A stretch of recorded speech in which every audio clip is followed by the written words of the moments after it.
Hey Dunchbags, what's going on? It's Landon Remixes here, and it is time for the newest edition of Top 5, the series where I seem to talk about Monstercat and absolutely nothing else. And today I'm going to be talking about the newest compilation from Monstercat called Uncaged Volume 3. This compilation actually came with a ton of surprises, even a great degree more than the last few compilations Monstercat has put out, which is definitely saying something. And for the most part, these surprises have been really good, with Monstercat's veteran producers showing off their abilities to kind of artistically change and evolve for the better. The biggest surprise of all, though, is probably this album's sheer amount of big-name artists who have joined the Monstercat roster, and I've got to say, frankly, Uncaged Volume 3 absolutely puts 029 to shame, and that was a compilation that I greatly praised for its ability to kind of bring forward those big-name artists like Coven, Seven Lions, Echoes, Nervo. Uncaged Volume 3 blows that out of the water, bringing forth Kill the Noise, OK, Fox Stevenson, Delta Heavy, Sullivan King, Lucas, Declan James, J Cosmic, and then we had a number of more underground producers as well, in addition to a slew of different vocalists, for a grand total of 20 new artists who are making their compilation debuts with Monstercat Uncaged Volume 3. This compilation is absolutely insane, and if I'm being honest, insanely good too. In fact, I love so many songs on this album that I almost thought about switching this series name to Top 10 just so I could fit 10 of my favorites instead of just 5, because the task of picking out just 5 songs from this album was nearly impossible. Now, I've previously made my thoughts pretty clear on the tracks from Dilapidation's Celebration, and there were a few other tracks on this compilation that I just wasn't crazy about, like Let's Get Crunk by Gammer and Eclipse by Lucas, but other than that, most of the tracks I really loved. So if your favorite track didn't make the cut for my top 5, just know it was probably in the running too. And I guess without further ado, let's get into my top 5. And as always, these aren't going to be in the order of how much I like them or anything like that. It's simply my 5 favorite tracks on the album. But with this edition, I'm going to start kind of listing them in the order that they appear on the album, which makes a lot more sense to me. Anyway, let's get right into this, starting off with Confessions by Mern. Confessions is easily my favorite track that Mern has released on Monstercat thus far, and for good reason. You've got Cozy's kind of soft and tender, yet still very passionate vocals, backed up by these really roaring, in-your-face brass instruments from Mern, as well as these really heavy, booming bass lines. And sure, Confessions might sound a lot like Everything Black, a song that's actually grown a lot on me throughout 2017, but in my opinion, Confessions actually pulled it off maybe even a little better. Rather than just pointing out a bunch of different things that are colored black, Cozy actually does a great job with her vocals on the song, kind of venting the frustration, the pain, and the regret that comes along with heartbreak. And then it goes into this absolutely insane drop where listeners who resonate with Cozy can just absolutely let loose and kind of dance the pain away. Like I said, great track and probably my favorite that Mern has put together to date. Number 2, we have J Cosmic's debut, Ascend. This track was really hard for me to get into at first, especially because I was introduced to J Cosmic through his really aggressive brand of hardstyle.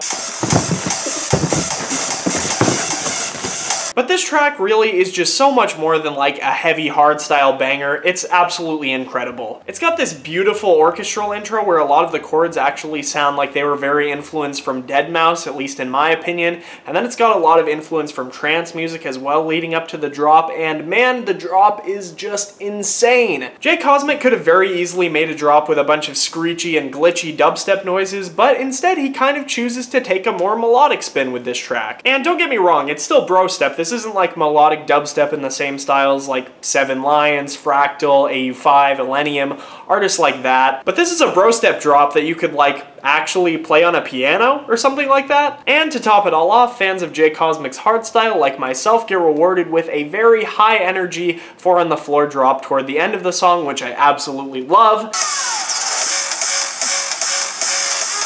Next up is New Dawn by Bad Computer, and oh, it's so good! With New Dawn, Bad Computer has reminded me that it is still very possible to make new, fresh, and interesting sounding progressive house. I've fallen in love with the genre again thanks to this track. And sure, Bad Computer does take a lot of influence from artists like Deadmau5 and Feed Me, maybe even a little bit of Zed on this track as well. With all of those artists kind of going in their own respective ways and directions in 2016 and 2017, they kind of left a big gap, and Bad Computer just happened to hop into that gap and steal my heart. Overall, I guess this track just shows that we could really use some fresh progressive house on Monstercat.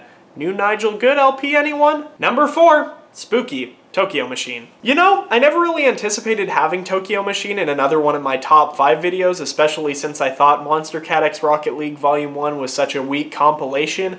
But here he is, with debatably his best track yet. With Spooky, Tokyo Machine really steps away from that kind of cutesy Japanese chiptune break sound we've seen in so many of his tracks, and definitely for the better. And don't get me wrong in saying this, I actually like Tokyo Machine's brand and his sound a lot, and I have a ton of respect for him as a producer, and I even liked his track Bubbles that was on this album as well quite a bit. I thought it was one of his more interesting and unique songs that he's done so far, but Spooky is so far off the charts from everything else he's done in the past, it just blew my mind. This song isn't cute at all in the slightest. It's hard, it's heavy, it's distorted, and it's an absolute banger. In addition, this is probably Tokyo Machine's most stylistically diverse song he's done to date, taking influence from trap music, hardstyle, big room, even dubstep on this song. It's great, it's so good, and I'm glad it didn't just drop as a Halloween single and it actually did make this compilation because I really wanted to include this one. And last but not least, if you haven't figured it out already,